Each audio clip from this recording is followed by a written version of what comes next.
I'm Jim MacBeth in Fremantle, West Australia, and I'm talking today to Lin and Larry Pardey. We're talking about why they went cruising and about some of their ideas about the cruising lifestyle. If I were to ask 1,000 cruisers why they went cruising, I'd get 1,000 different answers, different in detail, but sharing a common theme. What I'd like to do first is to ask Lin and Larry about why they decided to go cruising. Larry, you were already building Seraphin when you and Lin first met. Why had you decided to build a boat like Seraphin to go cruising? Well, basically, I'd done some racing previously, 5 years in another boat, and I didn't want to have a slow cruising boat, and this particular vessel had proven itself, the previous model, to be a quick boat. In fact, it won the Ensenada race twice. So I felt if I was going cruising in a small boat, I should have a fast one to get there quickly.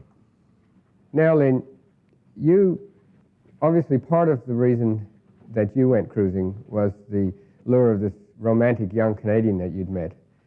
But by the time you'd built Seraphin, there must have been other reasons why you wanted to go cruising. Can you tell us a bit about that?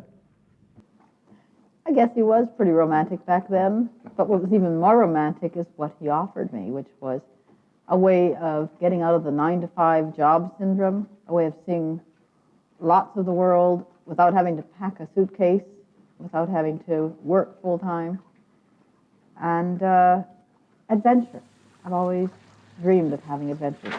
Larry's lifestyle and learning to cruise offered that. But of course, what was even more fun is long before we started sailing on our cruising boat, Larry helped me get my first dinghy, and I learned that the sport of sailing itself is quite enjoyable, a little 7-foot sailing dinghy. Tell them about your first sail on that dinghy. That was pretty funny. Larry helped me rig it up, bought me the most beautiful racing sail for it, set me off from a friend's dock, and I was running downwind, and he yelled, "Hey, Lin, don't jibe." And I turned and yelled, "What?" He says, "Lin, don't jibe." And I yelled, "What?" And he says, "Hey, Lin, duck quick." I ducked, the boom came flying across my head, and Larry yells, "That's a jibe."